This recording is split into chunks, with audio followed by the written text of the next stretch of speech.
Me confirman, por favor, si la pantalla se ve. ¿Se ve en pantalla, no? Sí. Aquí ya me confirman, por favor. Ok, bien. En esta noche vamos a tener una pequeña disertación acerca de filosofía y ciencias, la naturaleza de la filosofía y Perdón, las Carlos. ciencias. Ajá. Discúlpame, no se ve nada, solamente se ve tu foto. ¿No se ve la pantalla? Ahora sí. Ok, confírmeme, ¿todos pueden ver la pantalla?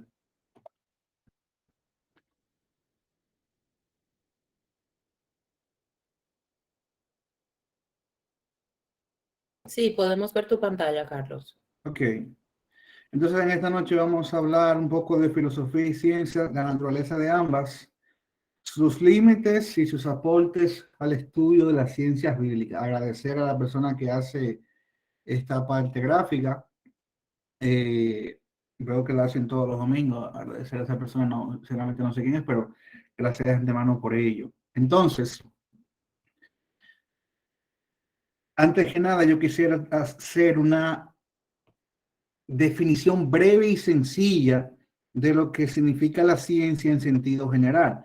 Cuando yo hablo de ciencia en sentido general, no me estoy refiriendo a ciencias naturales, ciencias históricas, ciencias formales. Ciencia en sentido general, el concepto de ciencia, el significado esencial de ciencia, según Mario Bunge en su libro La Ciencia, su método y su filosofía, en la página 6, dice que para mí la mejor definición de ciencias que la ciencia es un cuerpo de ideas que puede caracterizarse como conocimiento racional, es decir, que depende de la razón, del raciocinio, de las leyes de la razón.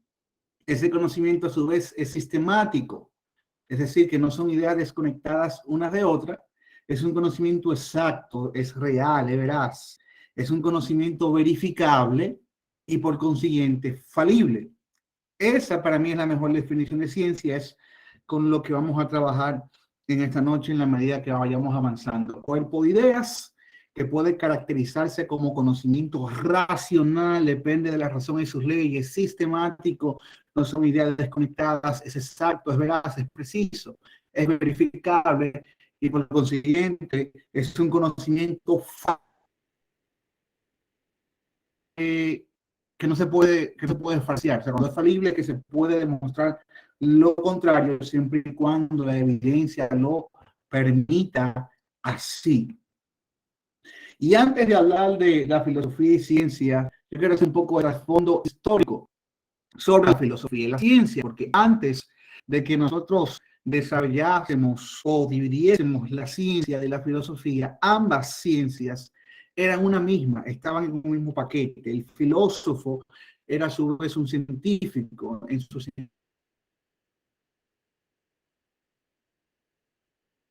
investigaciones filosóficas, hacía ciencias naturales, hacía ciencias empíricas. De hecho, cuando usted estudia la historia del pensamiento humano, cuando usted estudia la historia de la filosofía, usted se va a dar cuenta que a través de los años y a través de los procesos de evolución del pensamiento del hombre, los filósofos de antaño, los presocráticos, donde surgió y se ofreció la filosofía como tal en Grecia, hay un grupo que se conoce como los filósofos presocráticos, antes de Sócrates, porque la historia de la filosofía se suele dividir entre antes y después de Sócrates. Entonces, las personas presocráticas fueron un grupo de filósofos donde ellos comenzaron a ejercitar y a hacer parte de sí este proceso de filosofar, y todos ellos hacían investigaciones dentro de su filosofía, todos ellos hacían investigaciones científicas. Científicas en el sentido general que comenzamos a hablar al inicio de ciencia como un conjunto de conocimientos sistematizado y que es verificable. Por ejemplo, si nosotros pudiésemos hablar de diferentes personas en ese rango, para tener una idea, yo quiero dar también una breve definición de filosofía, ya que estamos hablando de filósofos. Y yo creo que esta definición de filosofía, así de breve, engloba y capta lo que la filosofía es. Y la filosofía podemos decir que es pensar racionalmente acerca del mundo que nos rodea. Así de sencillo, eso es filosofar. Todos somos filósofos, Así como todos somos teólogos, usted tiene ideas acerca de Dios, eso lo hace un teólogo. Usted tiene ideas acerca del mundo, eso lo hace un filósofo. Ahora, el punto es qué tan buen filósofo usted es o qué tan buen teólogo usted es. Entonces, como filósofo, me gusta la apreciación que hace un escritor llamado Asenbacher. Él dice que nosotros comenzamos a filosofar cuando este mundo común y ordinario para nosotros se nos hace extraño. Y ya nosotros comenzamos a preguntarnos qué es el mundo, qué es la vida, qué somos nosotros, por qué pensamos, por qué hacemos esto. Eso es filosofía. Pensar racionalmente o críticamente acerca del mundo que nos rodea. O sea, qué somos nosotros, cómo llegamos aquí, a dónde vamos, de dónde venimos, por qué yo experimento una moral, qué es el conocimiento. Todo eso son preguntas filosóficas, son preguntas fundamentales que yo me hago y que me encuentro en el mundo cuando veo que adquiero conocimiento, cuando veo que tengo una experiencia, cuando veo que puedo pensar, cuando veo que me puedo relacionar con demás personas. Eso es cuestionarse sobre esas cosas, es filosofar, es hacer filosofía. Y la filosofía como tal se puede dividir en filosofía de primer orden y filosofía de segundo orden. Todas estas divisiones son divisiones posteriores al surgimiento de la filosofía en la parte histórica, pero es bueno saberla para muchas cosas a las que vamos a hablar en esta noche. Y la filosofía de primer orden quiere decir que la filosofía se encarga de estudiar los problemas dentro de la misma filosofía. De por sí, el método filosófico es un tema de la filosofía y es un problema. Por eso muchas veces a las personas les resulta molesto o hasta tedioso estudiar filosofía, porque cuando tú te introduces en el campo, tú te das cuenta que lo que más hay es problema. Y ya tú te puedes dar un ejemplo, una idea del caso de que el propio método filosófico es un problema dentro de la filosofía. Y dentro de la filosofía, de su división general, tenemos que está el primer orden y el segundo orden. En el primer orden, la filosofía se encarga de estudiar temas puramente filosóficos. Estudia la realidad a través de la metafísica, qué es la realidad, de qué está compuesta. Estudia los valores y deberes morales a través de la ética. Hace preguntas como qué son valores morales, si existen, cuál es su fuente, su naturaleza. Estudia el conocimiento a través de la epistemología, se pregunta acerca de qué es el conocimiento, cómo se adquiere, cómo se sustenta, cómo se valida, cómo yo puedo decir que un conocimiento es válido o no, cómo yo puedo decir que yo puedo llegar a conocer algo y cómo no. Esos son temas de primer orden de la filosofía. Ahora, la filosofía como segundo orden se encarga de llevar los temas del primer orden enfocados en una rama específica del conocimiento. Y por eso en la filosofía de segundo orden, usted tiene filosofía de ciencias. ¿Qué hace la filosofía en las ciencias? La filosofía de la ciencia estudia la ciencia en sí, pero desde un punto de vista filosófico. Hace preguntas que no puede hacer la ciencia. La filosofía de la ciencia pregunta si se puede adquirir conocimiento científico, cuál es la metodología correcta y un sinnúmero de cosas acerca de la ciencia. Hacer ciencias es una cosa, pensar acerca de las ciencias es otra cosa muy diferente. Y el método científico o los métodos científicos no piensan acerca de la ciencia.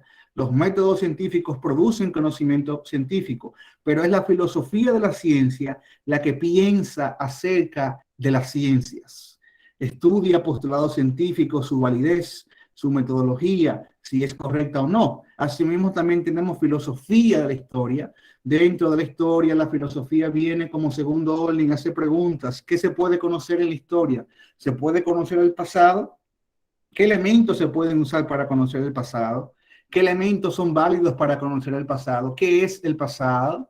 ¿Se puede hacer esto, aquello? Son preguntas que se hace un filósofo de la historia o se hacen desde la filosofía de la historia, llevando todo lo de primer orden, metafísica, ética, epistemología, un sinnúmero de más cosas, al segundo orden de una ciencia per se. Y asimismo la filosofía de las matemáticas. La filosofía de la matemática pregunta qué es un número, los números existen realmente o solamente son inventos de imaginarios o algo así. Entonces son cosas que se preguntan desde la filosofía de segundo orden. Filosofía de primer orden estudia temas específicos dentro de la misma filosofía. Filosofía de segundo orden estudia estos temas, pero dentro de una ciencia. ya sea la ciencia en general, ya sea una ciencia en específico, ya sea una rama de saber. Hay filosofía de la física, filosofía de la biología, filosofía de la química, hay filosofía de la música, hay filosofía del arte.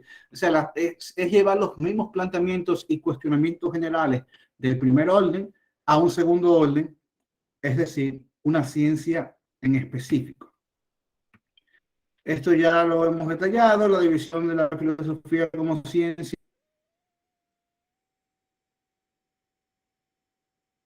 En primer orden, tenemos una metafísica que estudia acerca de la realidad, se hace preguntas acerca y acerca del ser y un signo de eso que se estudia. También dentro de la filosofía se estudia la lógica se encarga de analizar el pensamiento, no así el ser pensante o el proceso de pensar, que de eso se encarga la filología, perdón. La lógica se encarga de estudiar el pensamiento. Dentro de la filosofía, yo hago la siguiente pregunta: ¿qué es el pensamiento? ¿Cuáles son las reglas para yo poder hacer un pensamiento correcto o obtener un pensamiento correcto? El pensamiento es un producto del proceso mental que hace un ente pensante, pero la lógica solamente estudia el pensamiento, no lo otro que sí lo estudia la psicología. Ya dijimos lo que estudia la epistemología y ya hablamos de lo que estudia la ética. Entonces, dentro del proceso de la historia del pensamiento, nosotros tenemos que los filósofos mezclaban una cosa con otra. Hacían ambos el mismo ejercicio. Por eso usted se va a encontrar con un Aristóteles que hace investigaciones de física. De hecho, la física aristotélica, que está demostrada como fallida por ciertas limitaciones, es el producto del trabajo de un filósofo, Aristóteles, haciendo física. Y Aristóteles, de la filosofía y la ciencia en general, trataba de hacer física, y es por eso que en el pasado estas estaban unidas, tanto la filosofía como la ciencia. De los presocráticos, por ejemplo, para dar algo, hablemos de Tales de Mileto. Tales de Mileto hizo varias contribuciones al pensamiento filosófico, pero una de las más grandes, vamos a decir, es que él trató de explicar que todo se sustenta en el agua como elemento del uno, el agua como elemento primordial. Fíjense cómo filosofando, él trataba de explicar la realidad en términos hasta físicos. Todo venía del agua. Eso era Tales de Mileto, un filósofo presocrático. Pero luego de Mileto tenemos más filósofos, tenemos a Anaximandro, tenemos a Anaxímenes y varios más. Y uno de ellos también es Pitágoras, que tal vez todos recordaremos por su famoso teorema de Pitágoras. Fíjense cómo un filósofo, haciendo uso de la ciencia, como le decía en un principio, en un trasfondo histórico, ellos, la ciencia y la filosofía estaban unidos, y los filósofos hacían ciencias naturales, o la ciencia natural era conocida como la filosofía natural. Ellos investigaban el mundo como científicos y filósofos a la vez, y muchas de las cosas que hicieron sí resultaron ser válidas. Por ejemplo, el teorema de Pitágoras, algo primordial y esencial para toda la vida, principalmente para ingenieros. Eso vino de manos de un filósofo que hacía investigaciones científicas del mundo real desde la filosofía. Y así sí podemos seguir mencionando muchas personas, el mismo Sócrates, Platón, Aristóteles y los demás filósofos que vinieron más posteriores a ellos. Todos desde la filosofía natural hacían filosofía y hacían ciencia juntas, porque antes todo era unido, todo estaba en un solo paquete.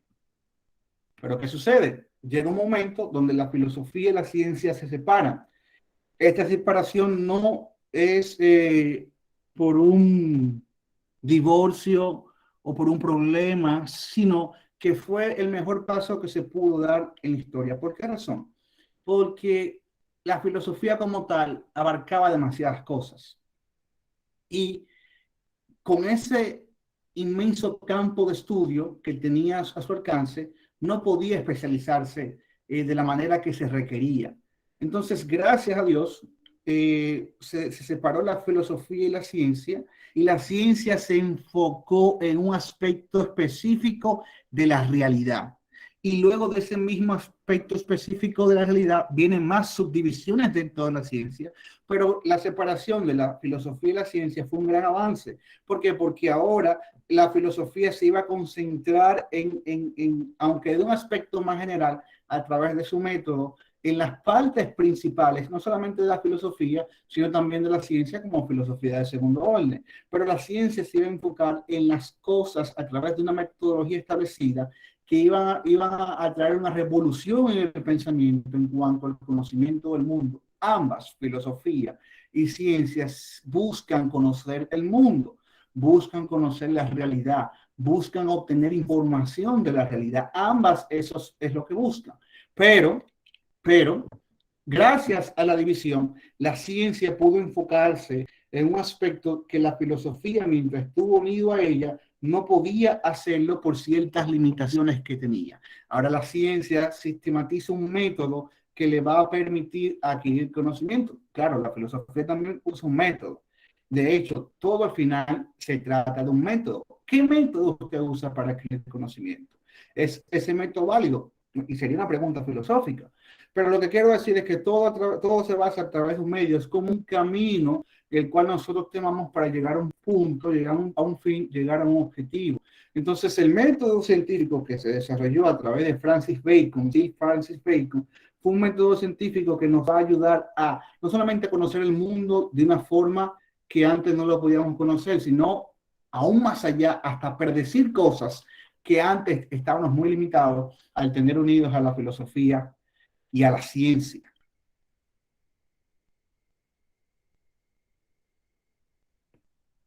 Dentro de las ciencias tenemos división, porque como dije al principio, ciencia en sentido general es un conjunto de ideas sistematizadas que son razonables, pero dentro de la ciencia tenemos sus divisiones. Tenemos ciencias formales, como las lógicas y las matemáticas, y tenemos ciencias fácticas. Nosotros vamos a concentrarnos en las ciencias fácticas. Fáctico quiere decir hecho, un hecho objetivo, algo real. Eso es lo que significa fáctico. Entonces, dentro de las ciencias fácticas tenemos varios tipos de ciencias. Tenemos las ciencias teóricas, que no son ciencias experimentales. Es decir, dentro de estas ciencias no se pueden realizar experimentos por la naturaleza de estudio. Un ejemplo práctico es la misma física teórica. La física teórica no puede hacer estudios de los postulados que hace, por eso es una ciencia teórica. Dentro de las ciencias fácticas tenemos las ciencias naturales. Dentro de estas ciencias naturales es que nosotros tenemos el método científico como tal, el famoso método científico del que tanto hablamos, observación, hipótesis, experimentación y teoría. Es un método per se de las ciencias naturales.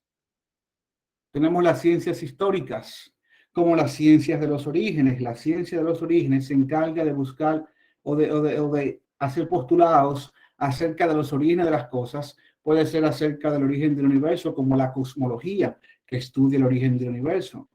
También dentro de la ciencia de los orígenes está el estudio del origen de la vida, etcétera, etcétera. También está la historia dentro de las ciencias históricas, y también las ciencias fácticas se dividen en ciencias aplicadas. Dentro de las ciencias aplicadas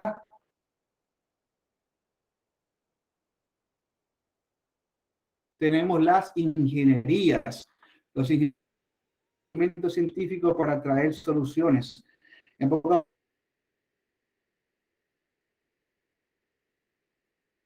palabras, un ingeniero diseña soluciones prácticas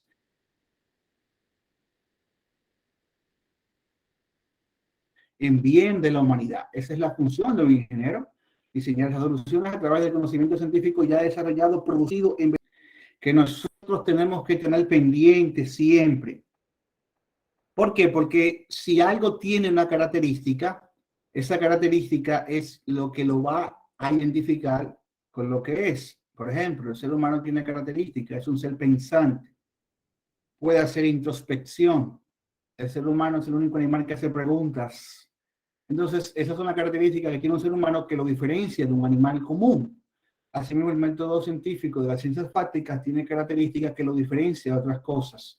Y es importante que usted lo conozca, porque a la hora de ejercer o realizar o aplicar este método o sus metodologías, usted tiene que saber que no puede salirse de esta característica, porque estaría haciendo o produciendo conocimiento científico en base a cosas que no nada tienen que ver con la ciencia. Entonces, la primera característica es que El conocimiento científico que produce la ciencia es fáctico, parte de los hechos.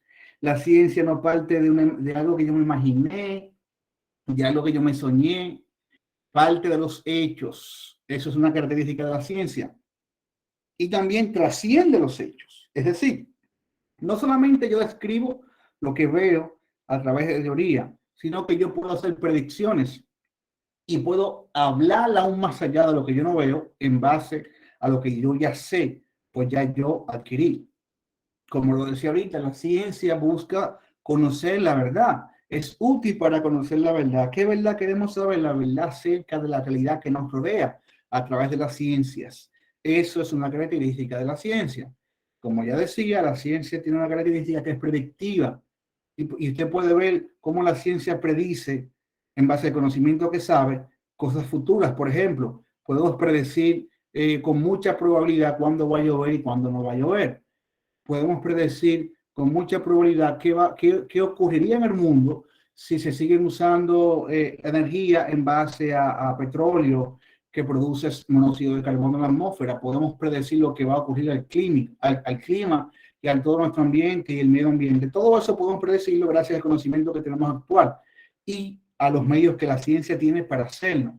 Es verificable. O sea, yo no puedo decir que mi conocimiento es científico y que solo yo puedo llegar a él. No, si nadie más puede verificar lo que yo llegué o he conocido o he aprendido a través de la metodología, eso no es verificable. Entonces, eso no es conocimiento científico. Eso es una tontería disfrazada de ciencia.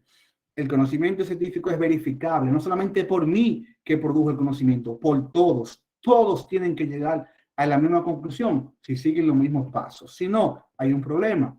Es metódica. Hablando de pasos, la ciencia es metódica. Esto no es lo loco, esto es siguiendo una metodología ya establecida.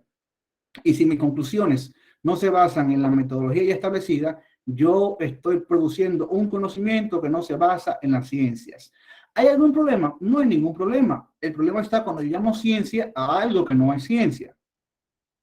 Es sistemático, son ideas conectadas, es explicativa, trata de explicar las cosas. De hecho, la historia del pensamiento humano demuestra que cuando alguien surgía con, por ejemplo, un Sócrates surgía con algo, tenemos un Platón que o lo secundaba o lo refutaba. Pero luego de Platón tenemos un Aristóteles que o lo refutaba o lo secundaba. Es decir, el conocimiento es sistemático. Las personas primero miraban atrás qué decían los antiguos y en base a lo que decían o profundizaban en ese conocimiento, desarrollaban nuevas ideas o lo refutaban. Eso es un sistema de pensamiento, un sistema de ideas. Y dentro de las mismas ciencias prácticas está el método científico como tal de las ciencias naturales que nosotros hemos escuchado hablar, y de hecho, la mayoría de las personas cuando hablan de ciencia hacen referencia al método científico como tal. No, que eso no es científico o que eso no está demostrado con la ciencia. Se refiere a este método que consta de 4 pasos. El primer paso es la observación. Se observa el fenómeno o hecho. El segundo paso es la hipótesis. En la hipótesis se generan las ideas. A partir de la observación, claro que hay que aclarar que hay observación que puede ser directa como observación que puede ser indirecta. Tenemos también la experimentación, que es la parte fundamental o una de las partes fundamentales del método en sí. Y es donde se valida la idea. En la experimentación es donde yo valido la idea. Si las hipótesis que yo he desarrollado de la observación de un hecho, de un fenómeno, no se validan en la experimentación, debo descartarla según las mismas reglas establecidas por el método científico. Y al final, el conocimiento que es validado por la experiencia se explica y se fundamenta en lo que se conoce como teoría científica. Esas son las teorías científicas. Las teorías científicas son explicaciones fundamentadas en la validación de un hecho observado, un fenómeno observado, que genera ideas e hipótesis, y al final yo me quedo con la que tiene validez empírica o la que se puede demostrar empíricamente. También hay otras características como repetibilidad, reproducibilidad, etcétera, etcétera. Bueno, antes se solía hablar de ley científica también, pero pasa algo. Actualmente se diferencia entre teoría científica y entre ley científica. Y la diferencia que se hace es que la diferencia entre teoría y ley es que ley es una representación matemática de la teoría. Si mi teoría científica no tiene una representación matemática, entonces no hay una ley científica. Ahora, si mi teoría científica tiene una representación matemática, sí hay una ley científica. Por eso, por ejemplo, en química tenemos leyes científicas de los gases ideales, porque tienen una representación matemática per se de la teoría de lo que sucede con esos gases. Entonces, eso sería una ley científica. Pero estos son los 4 pasos fundamentales o principales del método científico como tal usado en las ciencias naturales. Entonces, habiendo hablado un poco, como les decía al principio, era una especie de algo breve de ciencia y filosofía. El tema es bastante amplio y pudiésemos durar mucho tiempo hablando. No es mi interés saturarlo, sino darle, vamos a decir, lo básico, principal, algo que se pueda entender fácil y que sea digerible. Luego de hablar de lo que es la filosofía, es la ciencia, algunas divisiones principales, áreas principales, características, vamos a hablar de sus límites. Vamos a hablar de los límites de cada una. Por ejemplo, tenemos límites en cuanto a métodos, límites metódicos. Y aquí podemos decir que en cuanto a método, la filosofía en las ciencias fácticas tiene límite. El conocimiento que yo adquiero a través de las ciencias fácticas, como le explicaba, por el hecho de venir la división, gracias a la división que hubo entre filosofía y ciencias, nosotros progresamos increíblemente en cuanto a conocimiento científico, porque unidas el campo de estudio era bastante. Y como yo le decía, la filosofía es demasiado amplia. O sea, en una sola rama de la filosofía tenemos 22.300 teorías, 22.300 hipótesis, 22.300 cosas a analizar y estudiar.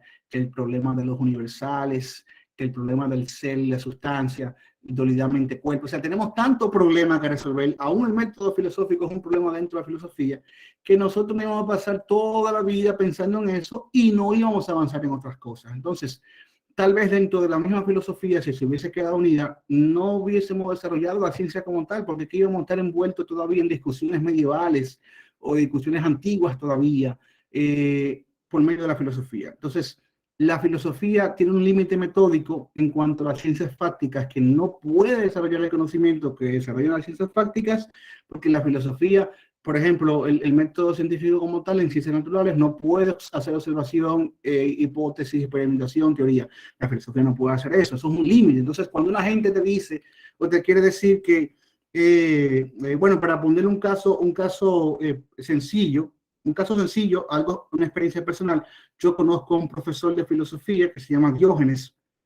Él es un filósofo ateo, que él escribe un libro, El origen del mundo, del universo, solamente con razonamiento filosófico. El problema con eso es que usted lee el libro, usted se va a dar cuenta por qué la filosofía tiene límites metódicos en cuanto a la ciencia fáctica. Él llega a una conclusión que es imposible llegar a través de pura filosofía, aparte de las muchas falacias que comete.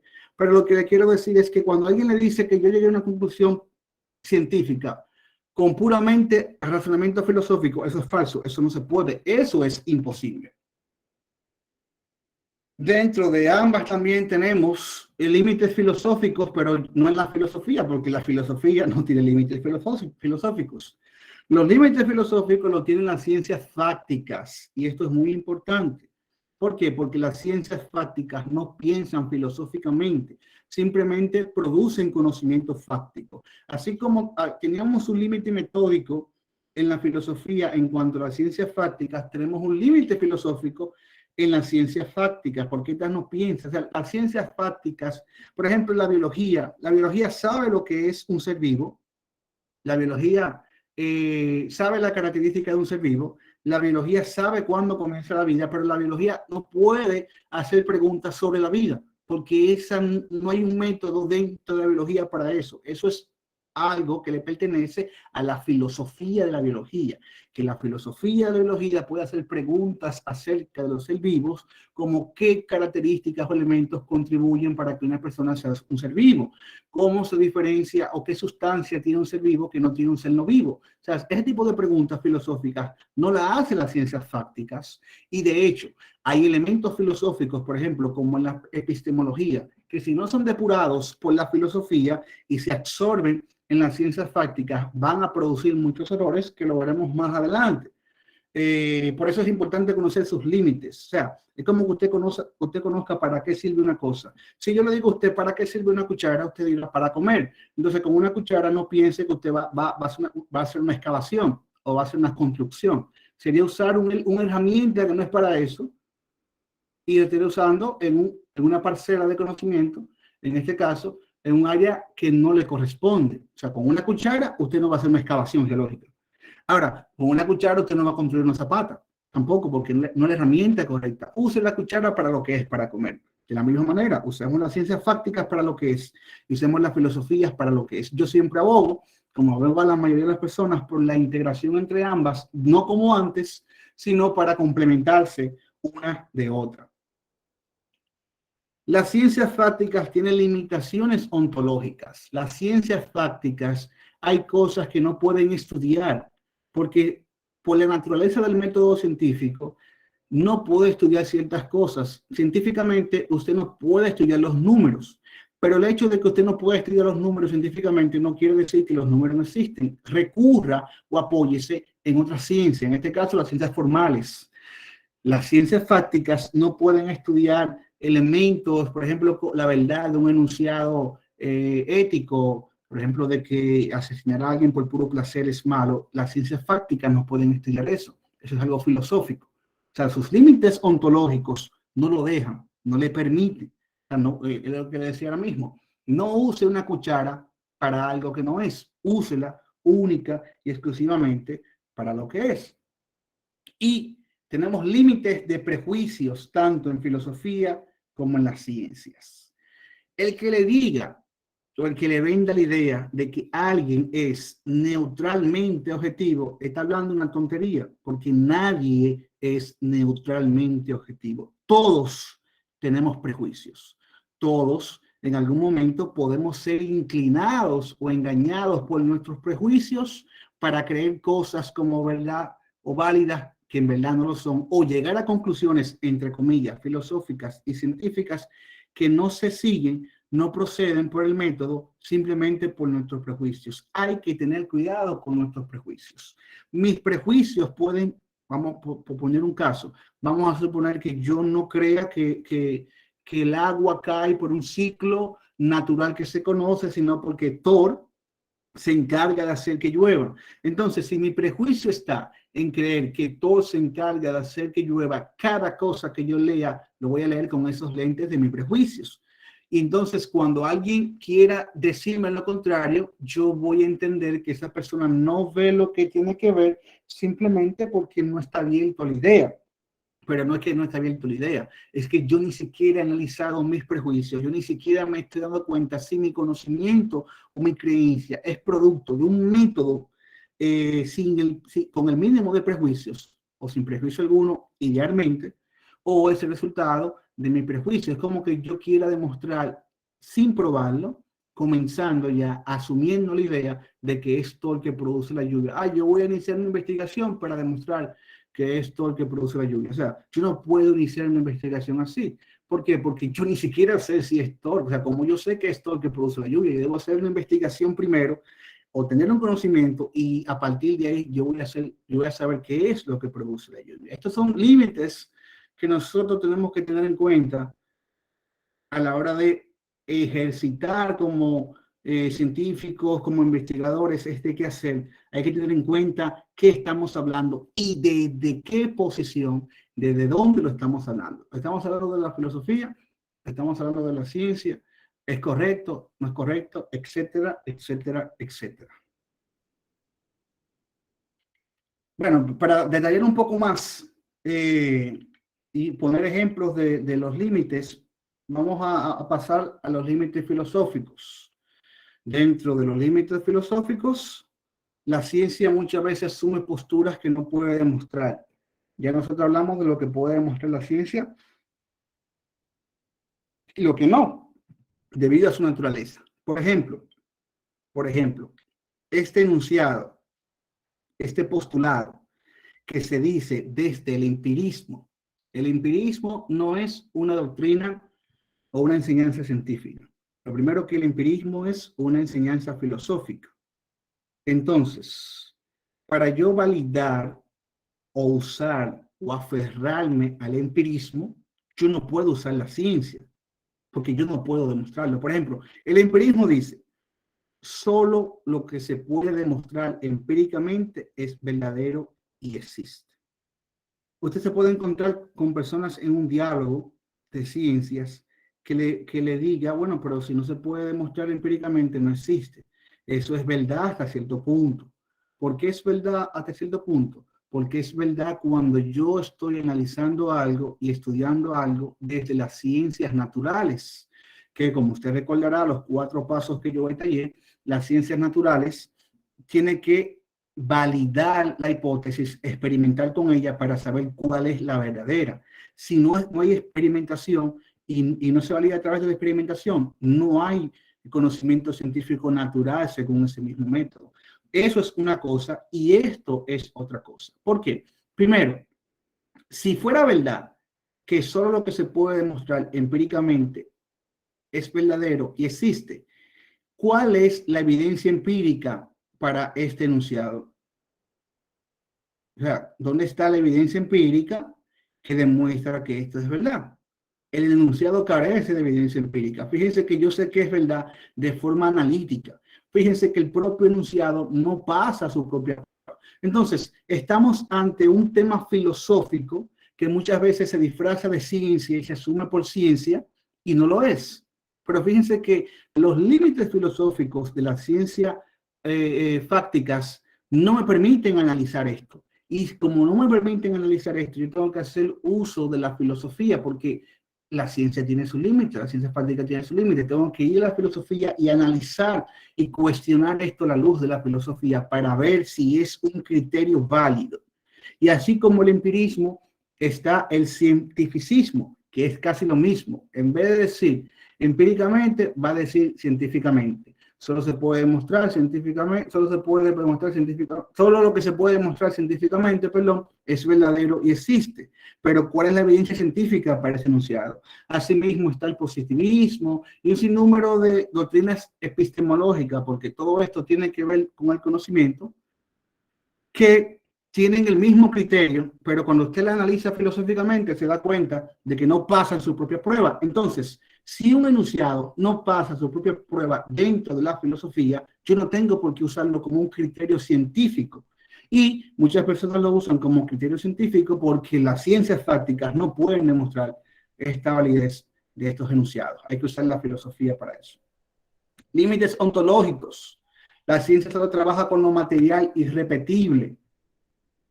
La ciencia, el método científico no es capaz de demostrar verdades como que 2 más 2 es igual a 4.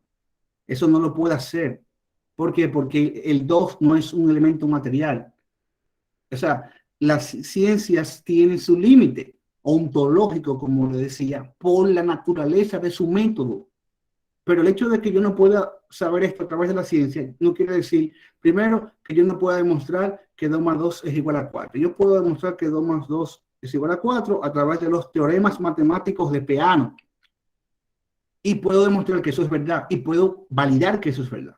Pero también la ciencia, por sus límites ontológicos, no puede demostrar verdades metafísicas, como que la causa precede el efecto, o como que todo tiene una causa. La ciencia no puede demostrar eso, la ciencia lo asume. Entonces, cuando lo asume, lo que tenemos que garantizar es que lo que asume la ciencia sea validado filosóficamente y sea correcto filosóficamente. La ciencia no puede demostrar verdades éticas ni estéticas, etcétera, etcétera, etcétera.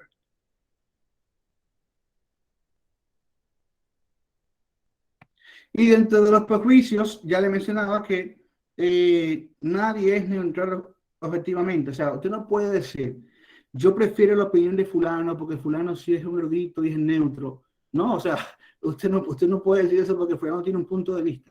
Y tal vez a usted le gusta más fulano porque fulano se identifica con su punto de vista.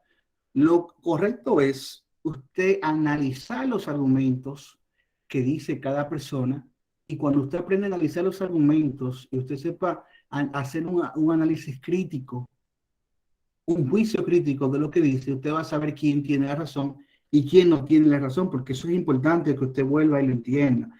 No se adquiere conocimiento simplemente para decir yo tengo conocimiento. Se adquiere conocimiento para conocer la verdad en el mundo acerca de ese hecho o de ese fenómeno. Ese es el fin de la filosofía. Ese es el fin de la ciencia en sí misma. Yo adquiero conocimiento para saber la verdad en el mundo objetivo acerca de un hecho o fenómeno, acerca de algo. Entonces, dentro de ese mismo orden, y ya casi concluyendo, vamos a entrar a los aportes que puede hacer la ciencia y la filosofía a las ciencias bíblicas, conociendo que cada quien tiene su naturaleza, su característica y sus límites. Y sabiendo eso, la mejor opción es usarlas como complemento. Los buenos científicos siempre fueron buenos filósofos. Sir Isaac Newton, Sir Francis Bacon, Lord Kelvin, Maxwell, todos esos científicos que fundamentaron los conocimientos en física, química, como Robert Boyle, todas esas personas tuvieron dos características.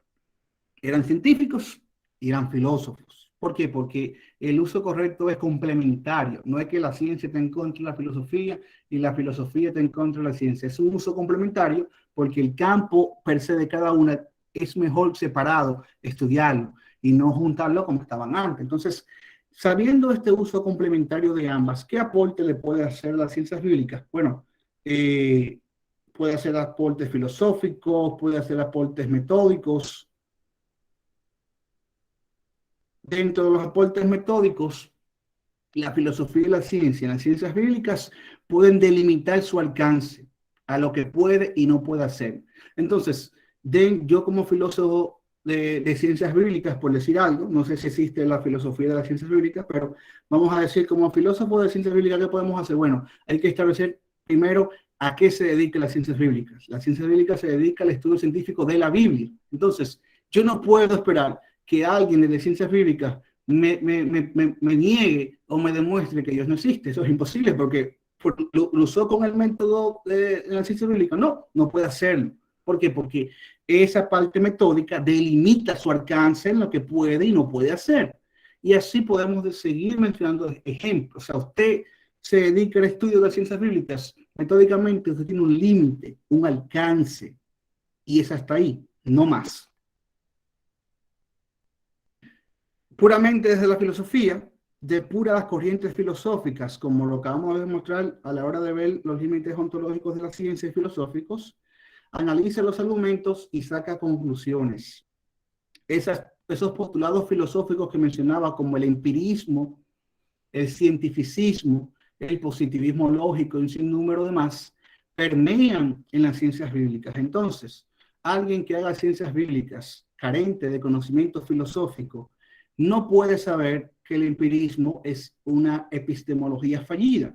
Entonces, cuando él vea que hay cosas que no puede demostrar empíricamente, como haciendo su análisis en ciencias bíblicas, va a creer que eso es falso o que eso no es real porque no lo puedo demostrar empíricamente. Pero si él supiera que el empirismo no pasa su propia prueba, no se refugiara en un criterio empirista para poder llegar a conclusiones. De la misma manera, la filosofía, a través de la lógica, me ayuda a analizar los argumentos. No todo el que diga esta boca mía en ciencias bíblicas tiene razón, señores. No todo el que diga esta boca mía es verdad. No solamente eso, nos ayuda a dos cosas claves que se usan muchas veces en los debates de ciencias bíblicas. Nos ayuda con el tema del consenso. Usted va a escuchar gente que dice, no, porque el consenso dice, ok, el consenso solamente es válido y es bueno cuando se demuestra que el consenso llegó a su conclusión a través de una metodología. Si no llega a una conclusión a través de una metodología, el consenso no se vuelve un criterio científico, sino que se vuelve una falacia lógica conocida como argumento que apela al número y argumento que apela a la autoridad. Argumentum ad verecundiam, argumentum ad numerum, que dice que el número, mientras el número de personas cree que algo es verdad, entonces eso es verdad, eso es falso. Y eso se demostró en la Alemania de Hitler. Todas las personas pueden creer en algo y no por eso es válido y es verdadero. Entonces, eso nos ayuda a la filosofía dentro de las ciencias bíblicas, pero también nos ayuda a nosotros evaluar los argumentos y las conclusiones de esas personas. quién tiene razón, quién no. Y como ya sabemos que estamos llamados a conocer la verdad de un fenómeno hecho de estudio, no podemos decir que todos tienen razón. Eso es falso, eso es mentira. Eso es afirmar otra postura metafísica dentro de la filosofía, como es el relativismo. Y los aportes de la ciencia y la filosofía, el estudio de las ciencias bíblicas, me ayuda a hacer un análisis filosófico de los mismos para yo analizar mis prejuicios y verle que no empañen o no entren en conflicto con la investigación. Como lo decía ahorita, todos tenemos prejuicios. Por ejemplo, un investigador conservador puede tener más prejuicio de creerle a otro investigador conservador por el simple hecho de ser conservador. Y también puede tener el prejuicio de no creerle a un investigador liberal o crítico o fundamentalista por el simple hecho de ser crítico, liberal o fundamentalista. Entonces, la filosofía me aporta aquí las herramientas dentro de las ciencias bíblicas para yo hacer un análisis de prejuicio y yo evitar que mis prejuicios jueguen un papel a la hora de yo tener conclusiones. Al final, recuérdense que a través de un método queremos llegar a una verdad. Queremos conocer una verdad acerca de un hecho, un fenómeno o algo que haya pasado. Y le voy a poner un ejemplo de una investigación en ciencias bíblicas. Por ejemplo, el caso de Jesús. Tenemos varias posturas. Tenemos los que creen que Jesús era un hombre sabio. Jesús es sabio. Usted tiene a John Dominic Crowson, a Robert Fong y a Burton Mack aquí como principales exponentes. Tenemos también una investigación acerca de que Jesús es un mito, mayormente propuesta por G.A. Wells. Tenemos a Jesús como el hombre del espíritu. Sus mayores proponentes son Marcus Borg y Gesa Vermes. Tenemos al profeta del cambio social que propone Gail Tyson, Richard Hoyle, Ian McCovey. Tenemos a Jesús como el profeta apocalíptico que propone Bart Ehrman, Gail Luderman, John P. Mayer y P. Sanders. Y tenemos a Jesús el Salvador, cuyos mayores proponentes son Luke Timothy Johnson, Robert H. Stein y N.T. Wright. Fíjense cómo de un hecho, un fenómeno, tenemos varias conclusiones, tenemos varias líneas de investigación. Jesús es sabio, Jesús es el mito, Jesús es el hombre del espíritu, Jesús es el profeta del cambio social, Jesús es el profeta apocalíptico, Jesús el Salvador. Pero todas no pueden ser correctas, eso es falso, o sea, todas no son correctas. Cuando yo hago un estudio como investigador, aplicando las ciencias bíblicas a este fenómeno de Jesús, yo tengo que usar los aportes que hacen la filosofía y la ciencia per se en este estudio. Entonces, yo comienzo a analizar la investigación, por ejemplo, ¿por qué dicen que Jesús es un hombre sabio meramente? Comienzo a analizar lo que dicen ellos, o sea, no a leer, pero Robert Fund dice, John Crowson dice esto, y eso es verdad, no, vamos a ver los argumentos. Ok, él dice que es un hombre sabio por esto, aquello. ¿En qué se basó él? Mira, él da esta evidencia. Ok, esta evidencia es aceptada, esta evidencia es válida. Ok, bueno, mira, encontré un error y por ese error es que John Dominic Crowson cree que Jesús es el sabio. Pero ¿cuál fue el error? No, que John Dominic Crowson es naturalista. El naturalismo es una doctrina metafísica y él cree que el mundo es simplemente natural y no podemos hablar de milagros aparte de Dios, etcétera, etcétera. Es por mencionar un ejemplo, es para que usted vea cómo los prejuicios muchas veces pueden empañar una investigación o como una evidencia, una información no verificada correctamente puede traer una mala conclusión, etcétera, etcétera. Esto simplemente es un ejemplo, simplemente es un análisis rápido para que usted vea cómo yo puedo usar y cómo yo debo analizar a la hora de hacer una investigación. Y es importante, cuando usted hace una investigación en ciencias bíblicas, usted no investiga o lee simplemente los autores que están de acuerdo con usted. O sea, yo no leo simplemente las personas que yo entienda que pueden estar de acuerdo conmigo. Yo leo las posturas contrarias. Yo leo todas las posturas y trato de analizar los argumentos. Y es lo que estamos llamados a hacer como buenos investigadores, porque solamente así podemos tener una panorámica general y podemos hacer una depuración general. Imagínense que yo simplemente investigue la teoría de Jesús es sabio y Jesús es Salvador. Bueno, como Jesús es sabio es falso, entonces Jesús es Salvador es verdadero. De hecho, ese pensamiento también es falso, no es racional, no cumple con leyes lógicas, porque el hecho de que esto sea falso no quiere decir que inmediatamente esto es verdadero. Pero ¿qué sucede? Yo no investigué a Jesús como mito o la hipótesis de Jesús como hombre del espíritu. Entonces, el yo no hacer esto, el yo no hacer esta investigación, el yo no analizar los argumentos contrarios, el yo no depurarlos, el yo no analizar los prejuicios, el yo analizar las ideas epistemológicas, metafísicas, el yo no hacer ese análisis puede empañar mi investigación científica, puede ocasionar que no sea correcta y puede ocasionar al final que mis prejuicios sean lo que tomen la rienda y lleguen a las conclusiones y no el método per se, no el método en sí. Entonces, esto simplemente es una ejemplificación para nosotros tener una idea de cómo la filosofía y las ciencias aportan dentro de las ciencias bíblicas. Primero, sabiendo la diferencia y los límites de cada quien. Y segundo, depurando cada parcela de estudio, cada parcela de conocimiento para analizar todo lo que alguien pueda decir, toda investigación haya arrojado sobre un tema. Entonces, al final, esto ha sido todo. Gracias por estar aquí. Sin más, no tengo nada más que agregar. Sí, buenas noches, Carlos. Una pregunta fría de este lado. ¿Se escucha bien? Perfecto. Carlos, mi pregunta va dirigida. Cuando yo tengo una hipótesis desde las ciencias bíblicas con respecto a la Biblia, y tengo una afirmación bíblica, ¿no? Y entonces mi hipótesis científica va en contra de lo que afirma la Biblia, como por ejemplo, la Biblia afirma desde Génesis hasta el Apocalipsis que Moisés escribió la Torá, los 5 primeros libros. Pero sin embargo, desde las ciencias bíblicas se han hecho investigaciones y se han lanzado hipótesis, las cuales usted maneja. Entonces mi pregunta es, ¿las hipótesis desplazan las afirmaciones bíblicas? Le escucho de este lado. Las hipótesis científicas. No, claro, es que ese es el punto. O sea, un prejuicio mío sería que por la simple lectura del Pentateuco o la Torá, yo entendiera que Moisés fue el autor. Pero ese prejuicio, o sea, es real, o sea, eso está validado, eso está confirmado.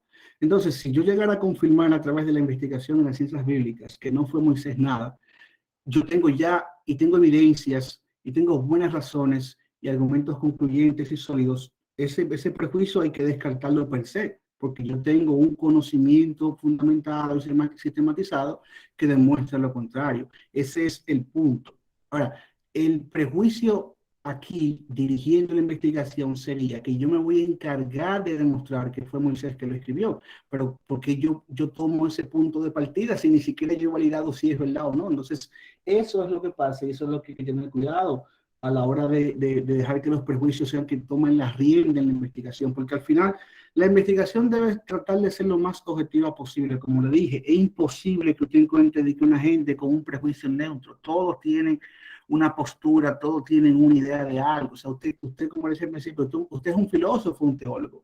Puede ser uno bueno, puede ser uno malo. Usted se pregunta acerca de la realidad, usted se pregunta acerca de Dios. Y puede ser que muchas veces sus ideas prejuiciadas sean las que tomen la rienda en una investigación y usted no está haciendo una investigación, sino tratando de confirmar su prejuicio, que de sí no sabe si es correcto o es inválido. Entonces, si se logra, si hay una hipótesis y si están bien fundamentadas para demostrar eso hay que aceptarlo per se. O sea, eso es lo que se dice ahora mismo en ciencia, demostrando que el conocimiento es falible, es la evidencia que tenemos hasta ahora demuestra que Moisés no escribió los 5 libros de la Torá o el Pentateuco.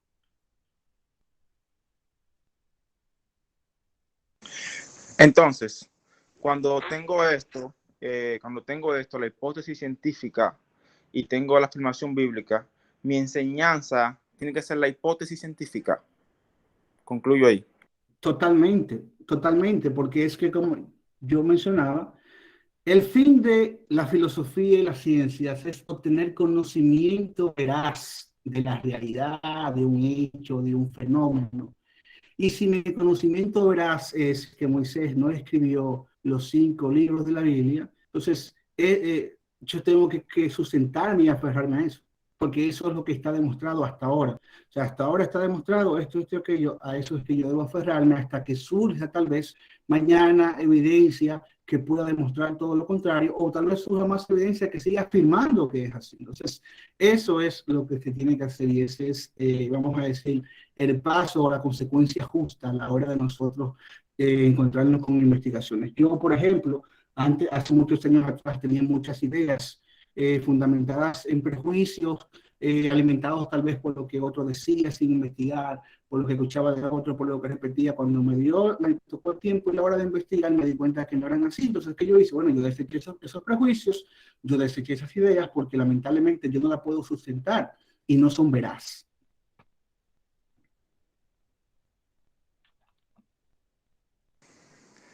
¿Alguien más para darle chance a otro y no cogerme el espacio completo?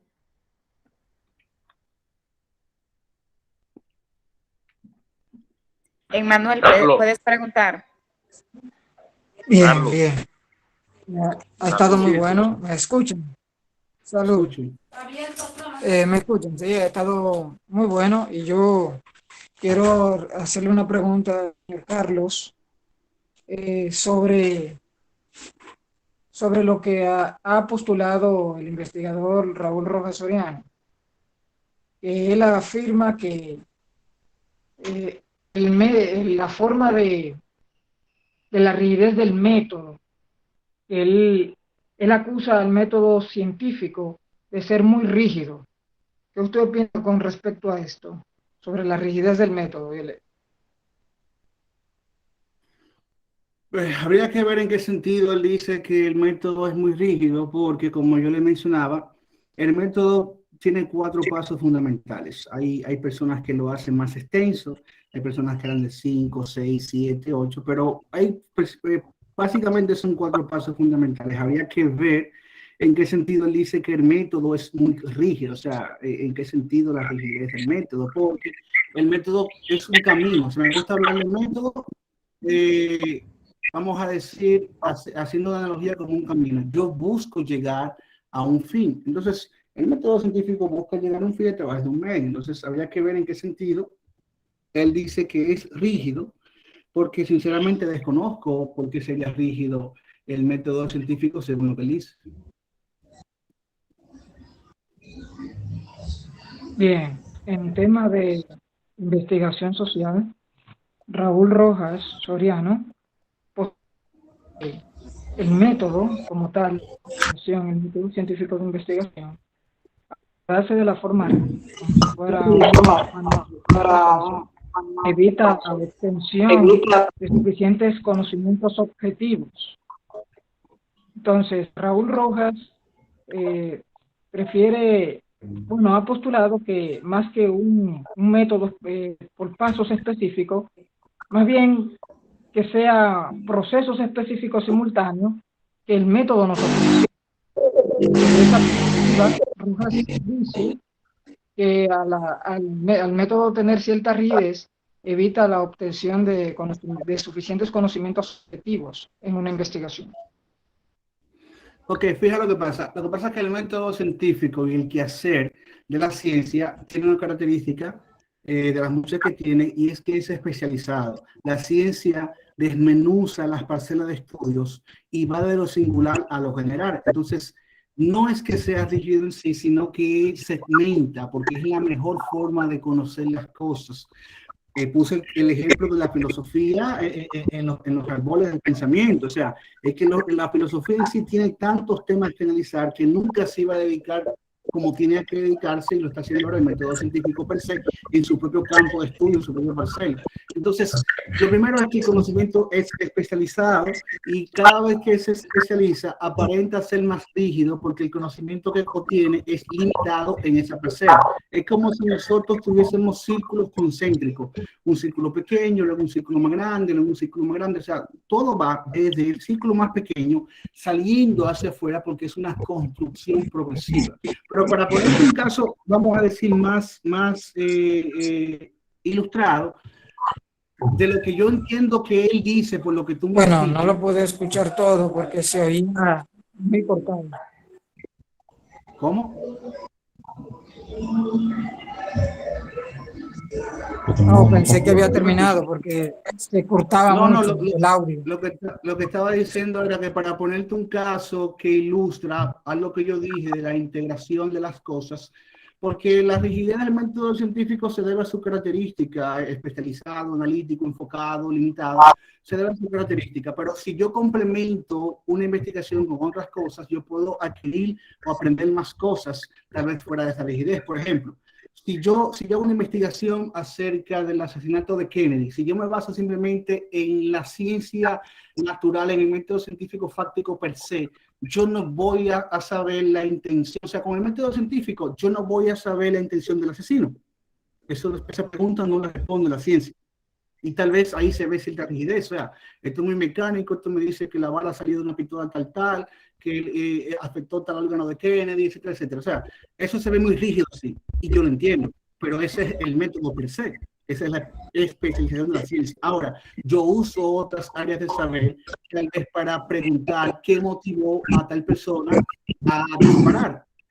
Eso es lo que habla de la complementación. Yo complemento un área de saber con otras áreas de saber, tal vez que pueden hacer preguntas que dentro de la especialización y limitación del método científico no puede hacer. Entonces, si este señor se queja de la rigidez en esa parte, bueno, tiene su razón, pero lamentablemente esa especialización que muestra esa rigidez es lo que nos permite tener conocimiento especializado y enfocado. Ahora, ¿cómo resolvemos eso? Haciendo preguntas más allá del método científico de otras áreas de saber. Una pregunta del por qué esa persona asesinaría a Kennedy es una pregunta de intención, es una pregunta de motivo, cosas que no estudia la ciencia. La ciencia solamente estudia cosas descriptivas. La ciencia simplemente estudia lo que se puede describir y lo que se describe. Pero si yo hago preguntas filosóficas como un por qué esa persona disparó, qué lo motivó, esas cosas, ya yo con otra área de saber, yo complemento ya el conocimiento limitado y especializado que me ofrece una investigación científica de ese hecho o de ese fenómeno.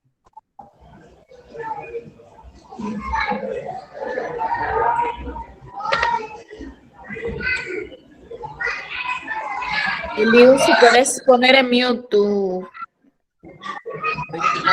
Mariano. Ajá. Te escucho. Ah, bueno, es tu micrófono que está encendido, se escucha todo. O si quieres hacer alguna observación, pregunta, Sí, comentario. quiero hacer algo. Acá va. Carlos. Alguna cuestionante que quiero hacer o pregunta, o no sé cómo la tomarían, pero primero hay que saber, y que esto sí quede claro, que el empirismo sí es una escuela filosófica, ¿verdad? Pero no está relacionado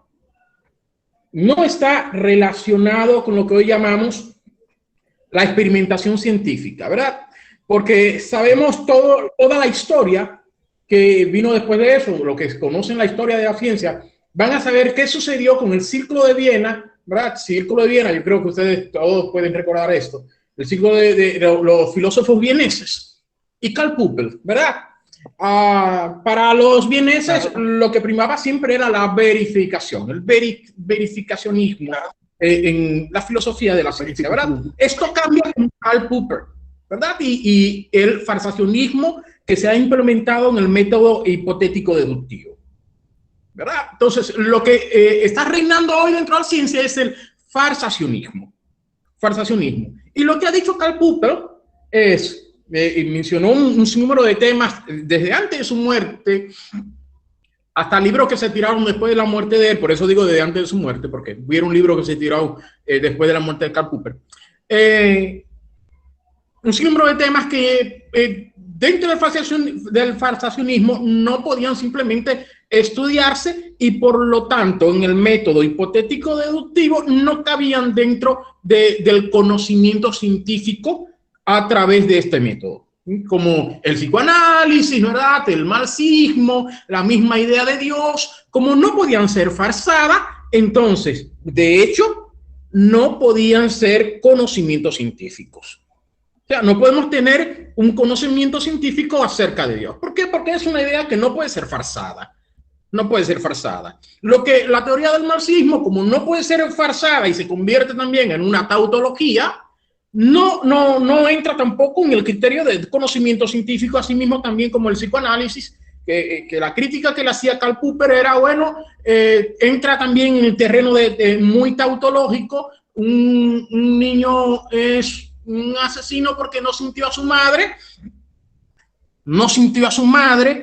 en su niñez, por lo tanto, el niño fue un asesino. Y bueno, se convertía todo en una tautología en el psicoanálisis, porque todo llevaba a que fuese un círculo vicioso y siempre tenían respuesta para todo. Y una hipótesis que tiene respuesta para todo deja de ser científica, porque nada, como decía Popper, y así lo ha dicho la ciencia, nada puede ser verificado a un 100.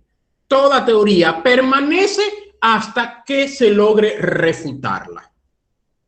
No hasta que se confirme una verificación al 100, porque de esa no va a haber nunca una verificación al 100. Los conocimientos científicos solamente son aproximaciones a la realidad. Y como aproximaciones a la realidad no se pueden tener como conocimiento absoluto, porque siempre puede haber otro tipo de conocimiento o un cambio de paradigma que desdiga tal conocimiento que hasta ahora se tiene.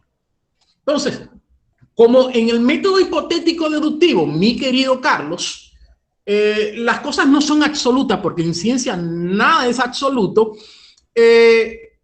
debemos sí confiarnos, y yo quiero de verdad que esto quizás quede claro, debemos confiarnos en el método científico, por mucho. ¿Por qué? Porque no es un método absoluto, no pretende ser absoluto, sino que pretende siempre renovarse según vayan surgiendo evidencia. Contrario a otros métodos, tanto que son muy inclinados a lo religioso y quizás no también del otro lado a lo dogmático cientificista, que tienden a la absolutez de sus criterios y aseveraciones. En el método científico no hay absolutos como tales así. Entonces, eso hay que entenderlo. Y la filosofía de la ciencia, que hay tres hoy día en boga, la que prima, que es la de Karl Popper, la segunda, que tiene un gran número de científicos a su lado, que es la de Mario Bunge, y otra tercera que utiliza el llamado cierre categorial de Gustavo Bueno.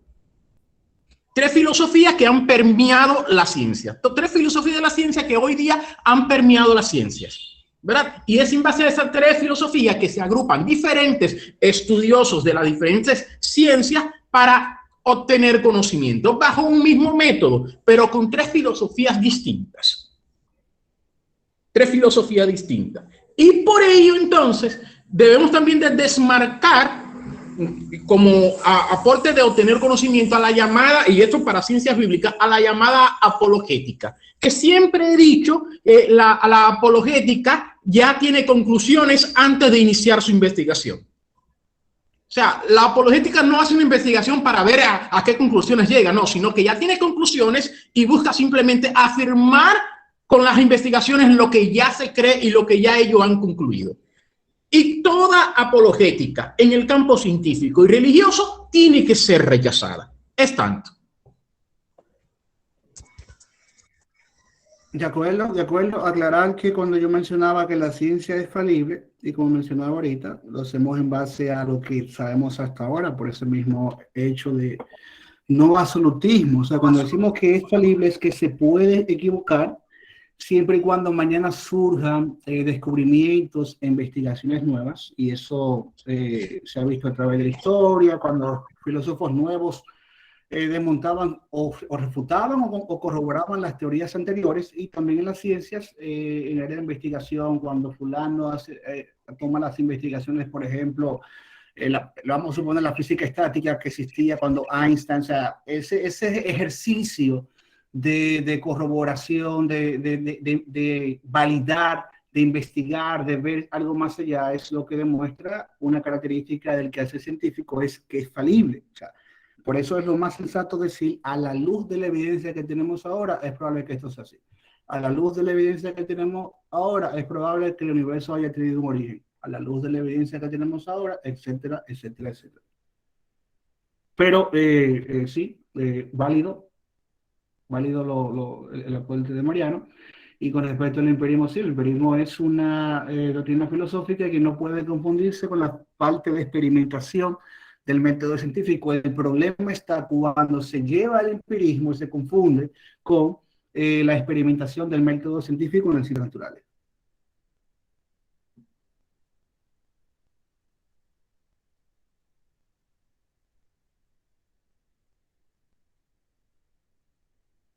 Hello. Carlos, buenas noches a todos. Sí, ¿Me escuchan?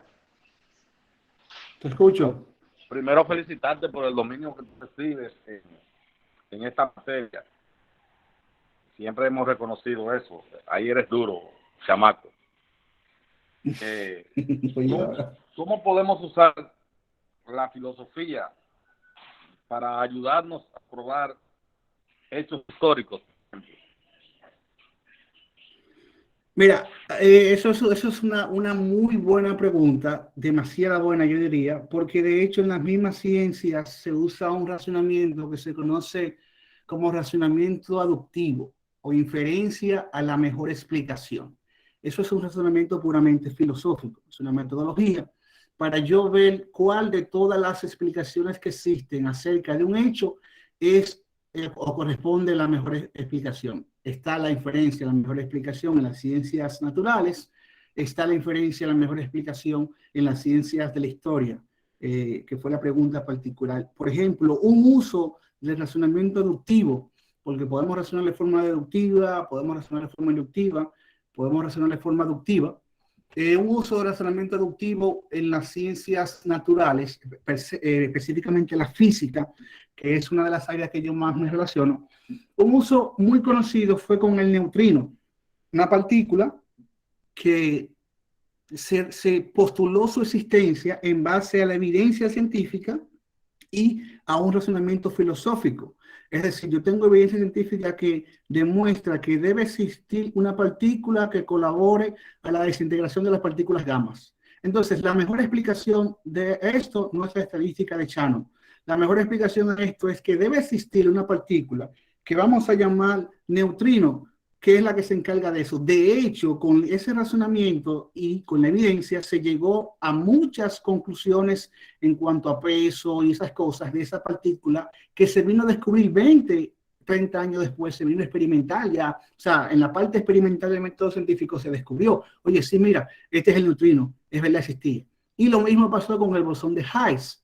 Lo mismo, o sea, en base a la evidencia científica se postuló a través de la inferencia, la mejor explicación, a través de un razonamiento deductivo, se postuló que debe existir esa partícula esencial llamada, que se conoce, se llamó bosón de Higgs. Ese es el uso, por eso yo decía, una complementación entre ambas. La ciencia no es enemiga de la filosofía no es enemiga de la ciencia. En su momento la historia trató de surgir algo similar, pero eso es algo errático, eso no debe ser así.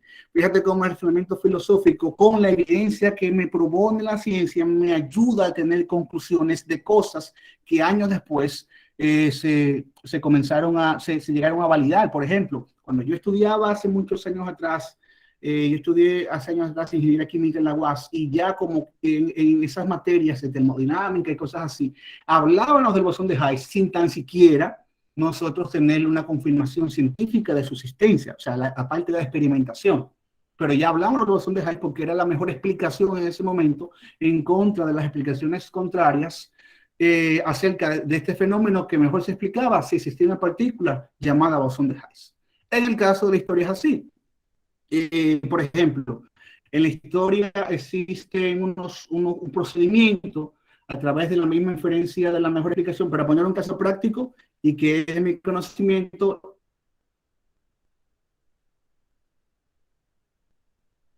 La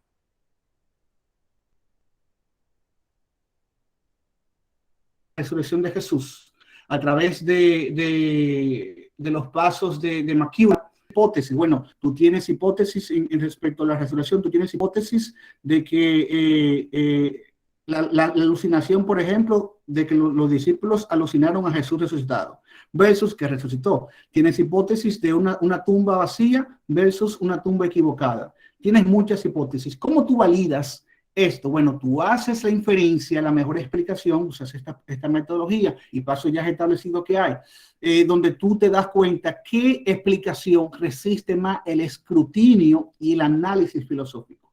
Esa hipótesis que resiste ese escrutinio debe y se conoce, se termina de aceptar como la inferencia a la mejor explicación, siempre analizando la evidencia o los hechos que propone cada hipótesis. Por eso hay pasos, tiene que tener poder explicativo, tiene que tener mayor alcance que sus rivales, tiene que ser menos, o sea, tiene que depender de menos explicaciones que sus rivales, porque una hipótesis cuando depende de otras explicaciones para explicarse a sí misma, de un número más grande, y otra depende de menos, se tiende a aceptar siempre a la que depende de menos. Fíjate que todos estos son razonamientos filosóficos para yo poder usar y probar una hipótesis o validar una hipótesis como la más probable o la explicación que hasta ahora se ajusta más a la evidencia que nosotros tenemos. Bueno, O sea, Carlos. eso es como que le pongo nombre a algo, no conozco porque sé que está ahí. No te entendí. Eso es como que le pongo a algo, el nombre a algo que conozco porque sé que está ahí. No, o sea, no capté la idea y no estoy seguro si tú hayas captado la idea de lo que he explicado. O sea, no sé de dónde sacas eso. No, tranquilo, estoy relajando. Ah, no, está bien, estoy Bueno. interesado. ¿Me escuchan? Sí, te escuchamos. Sí, que también hay que hacer la salvedad, Carlos. Yo creo que aquí también los muchachos pueden conocer eso, lo conocen. La que son las llamadas virtudes teóricas, ¿verdad? Que nos ayudan mucho también las virtudes teóricas. Y una de las virtudes teóricas es que para una explicación, para dar explicación a algo, no debemos crear existencias innecesarias, ¿verdad? Porque las existencias innecesarias, en vez de simplificar, le dan complejidad a los asuntos, aunque parezcan ponerlos más sencillos. O sea, ¿qué son las existencias innecesarias? Bueno, es más fácil decir, bueno, mira, llueve porque Dios pone agua en la nube y hace que descienda agua desde allá arriba de los cielos. Y di una explicación creando una existencia y un poder, un nuevo poder existente, primero a Dios y luego un poder existente donde Él hace que caiga agua. Explicación prácticamente sencilla para que nadie haga pregunta y ahí cree entonces una existencia que absoluta para no hacer más preguntas. Pero ¿qué pasa con eso de crear ese? Que en vez de hacerme más sencilla las cosas, me la complica más. Porque yo puedo hacer muchísimas preguntas complejas y después entonces irme a la idea de si existe Dios o no, y eso se va a volver un sinfín de cosas que van a complicar todo el sistema de la primera pregunta. ¿Qué pasa? Que crear existencias innecesarias para explicar algo le da complejidad a las cosas. En el caso de la resurrección, por ejemplo, o sea, de si resucitó o no Jesús, a lo que nosotros, y desde mi parte, mi enfoque, lo vemos así, es que yo pienso, debió suceder algo que afectara mucho a los discípulos y a los primeros cristianos. ¿Fue eso la resurrección? Bueno, como científico yo no puedo decir eso, porque estaría creando una complejidad. Estaría creando una complejidad y que se sale fuera de toda norma, porque nunca hemos visto nosotros una resurrección y simplemente no la hemos visto, ¿verdad? Simplemente no lo hemos visto. Como no lo hemos visto, estamos creando una complejidad. ¿Cómo es esto posible? Y hacernos muchísimas preguntas que en vez de hacer sencilla el caso, lo complican más. Podemos entonces poner esto de la resurrección en base a la fe y decir científicamente las pruebas que tenemos nos indican a nosotros que los discípulos realmente creyeron que Jesús resucitó. Mas eso no implica que Jesús resucitara de verdad.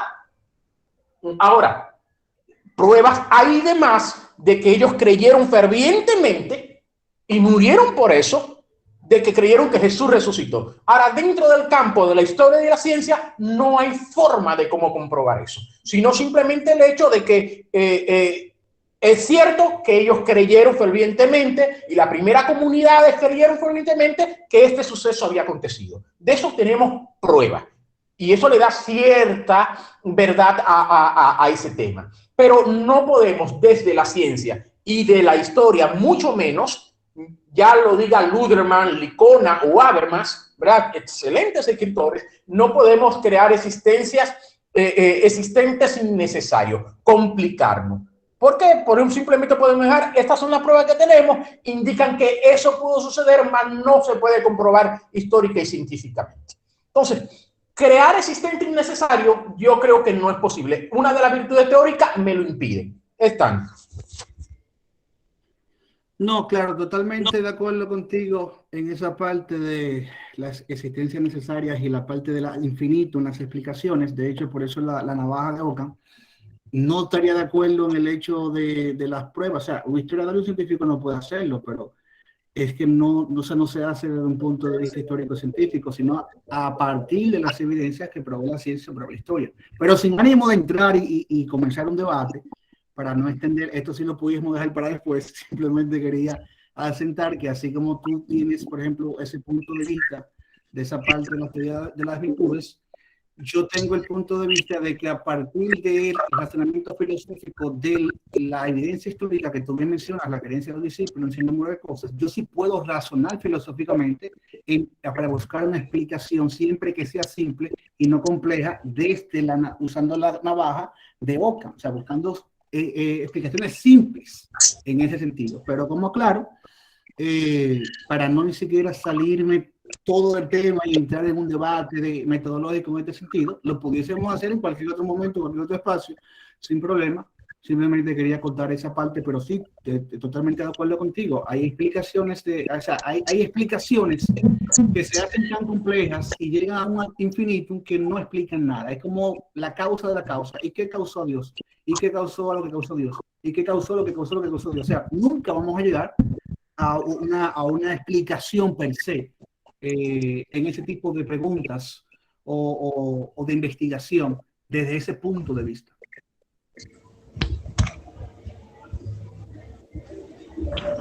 Marian, Carlos. Ajá. ¿Alguien más tiene preguntas para darle paso? Si no es así, yo tengo una última.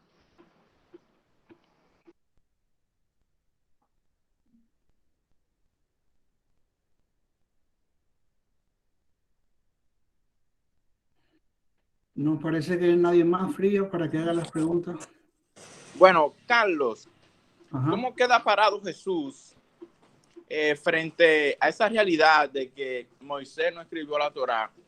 Y Jesús, repetitivamente, según los evangelios, indicó que Moisés la escribió. Le escucho, ya terminé aquí.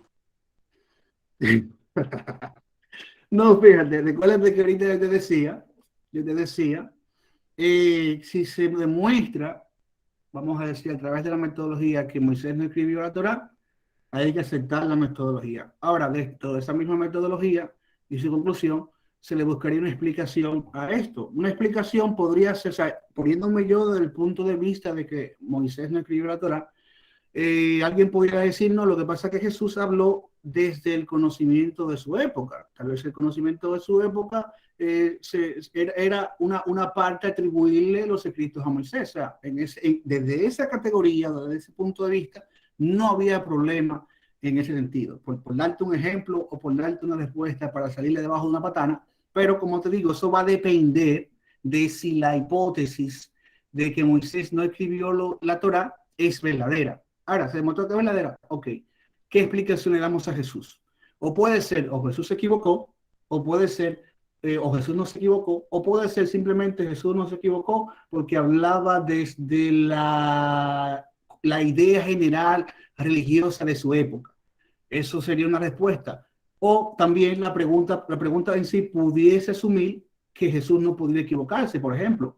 Y puede ser que te encuentres con otra persona que te entienda que Jesús sí puede equivocarse. Lo que digo es que hay un abanico de posibles ideas que se pueden prestar para hacer una respuesta, ¿no? Y hay que ver cuál de todas sería la mejor explicación. Ahora, yo estoy hablando de un caso hipotético. O sea, yo estoy hablando de un caso hipotético de que eso sea así. O sea, el hecho de que se demuestre eso no quiere decir que él queda mal parado. Puede ser cualquier cosa, se puede decir cualquier cosa desde esa hipótesis o de ese planteamiento para, vamos a decir, satisfacer de una forma coherente y racional esa inquietud o esa realidad en ese momento. Claro, que eso lo va a hacer una persona que entienda o asuma que Jesús sea Dios, o que no puede equivocarse, o que Jesús no es la mentira, etcétera, etcétera, etcétera. Pero una persona que no tenga ese punto de vista, no le parece mal decir que Jesús se equivocó, o que Jesús, como una persona que estudia la ley en su época, o haya escuchado la ley en su época, asumió el conocimiento general de su época que Moisés escribió la Torá, simple y llanamente.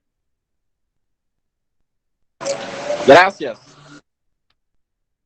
Siempre, siempre, para mí fue un placer y ya ustedes saben.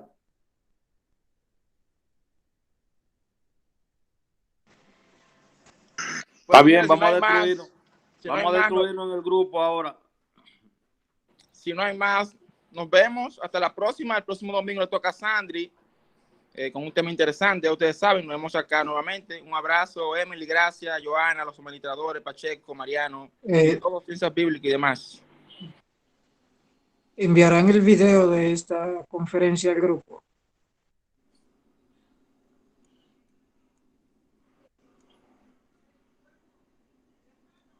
Hay una pregunta en el aire. ¿Cuál es la pregunta? Que si van a mandar el Como video se al está grupo de la grabando. conferencia. Sí, a ciencias bíblicas, excelente ciencias bíblicas. Pues nos vemos en ciencias bíblicas. Bye.